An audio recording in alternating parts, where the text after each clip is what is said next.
Hello friends, this is Ots, if there's not a full moon outside, and today we're going to be talking about the skill-based matchmaking system that's coming to Dead by Daylight in just a couple days, and it's here to stay and replace the previous matchmaking that we've had in the game since it came out.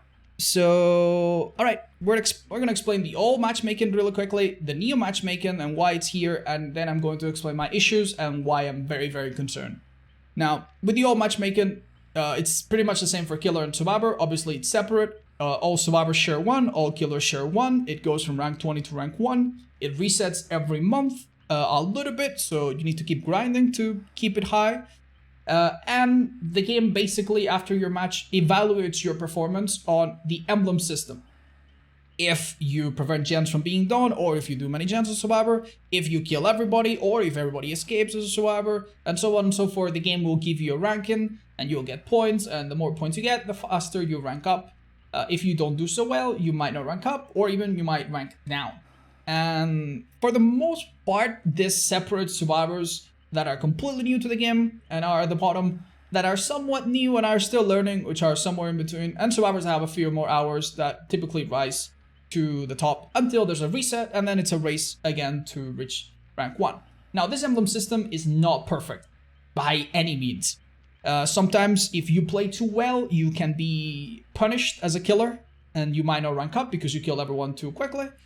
If you play really well as a Survivor and you carry your team, but you get tunneled and you die early, then it will also punish you.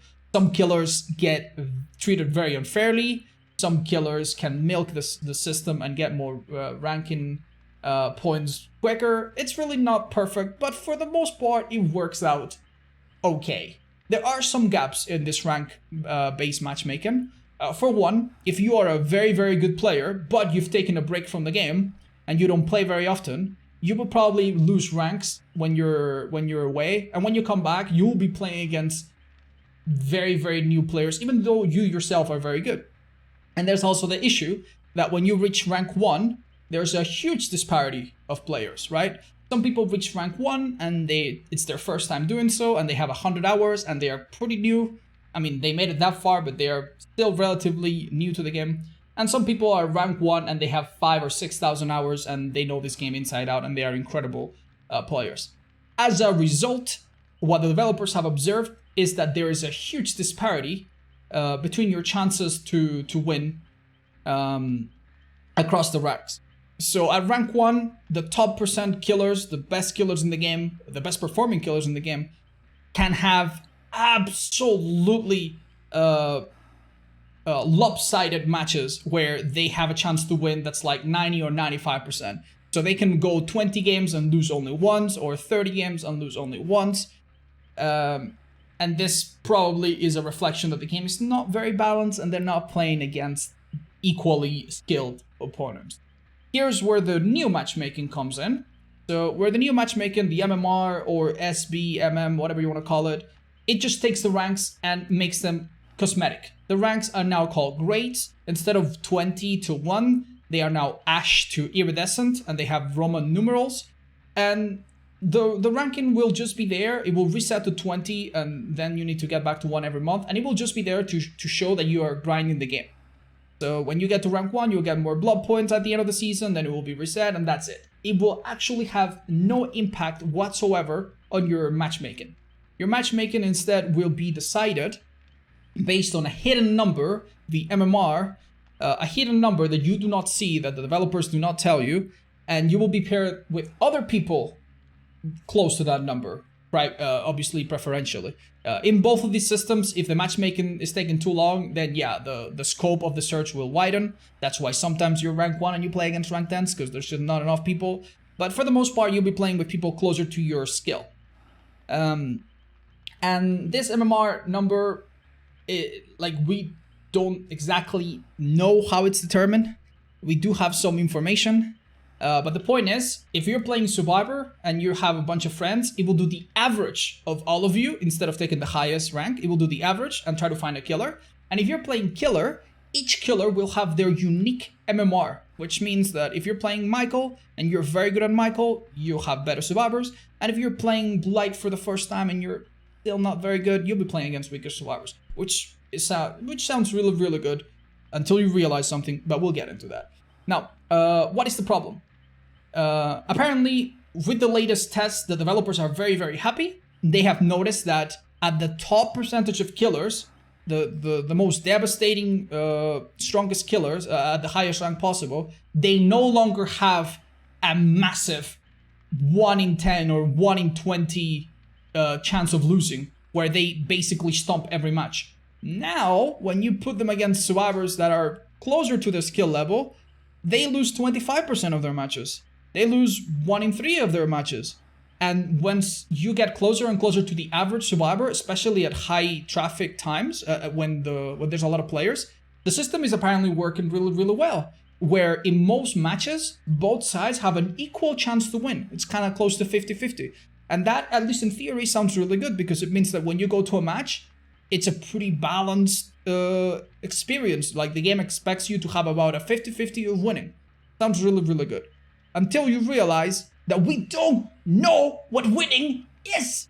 The developers have never bothered and will never tell us, apparently, what a win is. They do reference winning or losing in their blog posts, but they don't tell us what this win condition is.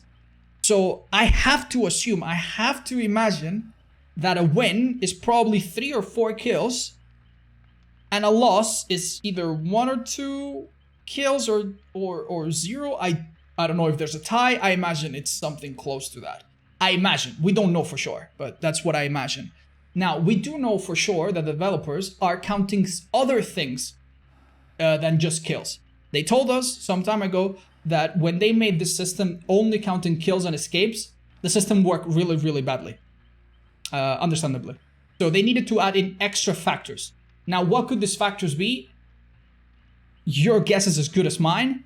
My guess, however, is that it's probably hooks for killer and generators completed for survivors. So if you die as a survivor but you do 4 gens, that's probably better than if you die as a survivor with 5 gens up. And if you get 1 kill as killer with 1 hook, that's pretty bad. And if you get 1 kill as killer with 7 hooks, maybe that's a little bit better. That is my complete shot in the dark guess as to how the system works.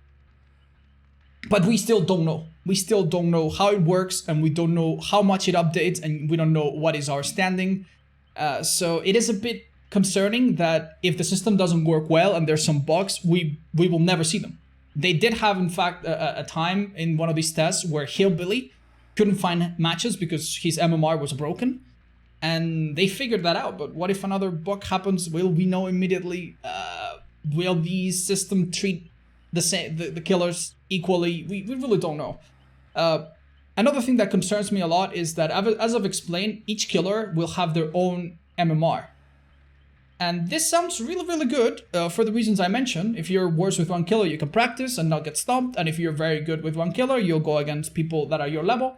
But that also means that on the other side, the variety of killers that you're going to see is probably going to plummet. Now, I'm pretty sure that if you're a survivor that plays really good and you're rank 1, you're already pretty upset that you only see nursers and blights and slingers or whatever top 3 or 4 killers happen there. With this system, that might get worse. If Trapper has a hard time getting high MMR, and Nurse or Blight have an easier time getting high MMR because they get more kills, I think it's very logical and very predictable that when you get to the higher MMRs as Survivor, you're only gonna see because killers that are very, very good with low tier characters are probably going to be rare. You're only gonna see Nurses and Blights or Spirits or whatever it is that's easiest and strongest to play. And that is a little bit concerning, because when I play Survivor, I'm already a little bit sick of seeing the same 4 or 5 killers when there's 25 available. So that does concern me a little bit. It also is a bit of a kick in the gut for people that want to play killers that are a little bit weaker. But yeah, a separate complete video could be done for that. Now, the thing that perhaps bothers me the most, though, is the fact that unlike rank 1, this new system has no ceiling. There's not a point where you hit and you stop, or at least we don't know what that point is. So let me paint you a picture, right? Let's say that you're a pretty good Blight. you're a pretty good blight and you play every season. This is your build. You run barbecue and chili just to get some points.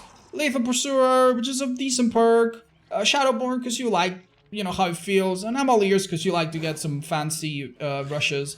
Now, you don't really like running very strong add-ons. You just have a couple cooldown add-ons just because they feel good. And you just want blood points, right? And you're so good that despite having a decent build without a lot of slowdown or any mean perks, you can get to rank 1. And once you get to rank 1, maybe you lose some matches, maybe you win some, maybe you lose again, but typically you stay around rank 1, and you know that you're capable of staying at rank 1 with this build. And that's good enough. Now, with the MMR system, there will not be a point where you stop. If you keep doing better and better and better, you're going to keep going against opponents that are also doing better and better and better. So, let me ask you a question. If, let's say that your MMR rating is 2000 with this build, which is pretty high, what do you think? What would you think of a player who has the same rating as you, but instead of running this build, instead he runs this build, which is as meta as it gets, right? The strongest add-ons, a really good offering, the strongest perks. Clearly, if that person is running this build and they are at your rating, you are definitely better than them. Definitely better, because this build is so good, it will carry you to that rating. So what happens if now you want to run this build? Well, then you'll get an even better rating, because these perks will carry you further. And then when you get there, you'll go against survivors that are also being carried by their perks and are also being carried by their items, because the MMR system, and we know because the developers have told us this, does not take into account add-ons. And as far as I know, probably won't take into account perks or offerings either. I think that's the fatal flaw of this system. Because it doesn't take into account the items that you bring, that means that you have no reason not to bring items and keep climbing. There will never come a point where you have hit the maximum and now you can suddenly chill again. The developers want you. They want you to just play at your normal pace and settle at whatever MMR you're at. But the problem is, the better and better that you get at playing with whatever you have, the stronger opponents that you're gonna have with probably stronger items. So if you use this very chill build and you become so good, you're not going to necessarily play against survivors that are very good with no items. You're going to play against survivors that are very good because they bring brand new parts, because they bring keys, because they send themselves to an advantageous map with a map offering every single match, because they play with their friends and only with their friends, and so on and so forth. So what's there to wait for you if you are a person that reaches rank 1 or goes beyond and are not someone that plays the game just casually, I think is this. And that's what's killing me. And that's what's really gotten me concerned. You will not have a point where you can be like, okay, this is it. This is the maximum. I can chill. As long as you get better, you will be playing against other people that are probably gonna want to sweat. And even the MMR itself, this system apart, I think does encourage people to run the absolute strongest things they can. So, knowing that, do I look forward to this skill-based matchmaking? Not too much. Not too much, because it is really going to encourage people to run this. Right now, you did not need to bring brand new parts every match. You did not need to bring the strongest add-ons every match, because you could already be rank 1 without that. But from now on, yeah, I don't know what's gonna keep people from using these very nasty builds, these very nasty items. And I expect to see a lot more of them, at least in my matches, probably many people's matches as well. And knowing that, I don't know.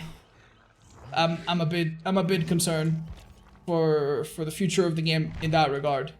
Now, the developers have said that now that we have this system, they'll have more information to balance the game. They'll be able to see which perks are strong at the top, which items overperform in the top percentages, and they'll be able to balance things accordingly. However, I don't think this will come fast. I don't think this will come swiftly. If the developers suddenly realize that, oops, this perk is a little bit too strong, it might be months, if not years, before we see significant changes to that kind of change the meta around. So overall, I am not very optimistic. Do let me know what you think, though. I will be very, very happy to make another video on the subject after it comes out and say that I was wrong and it's perfect. But yeah, I have a feeling that won't happen. I'll see you in the next one.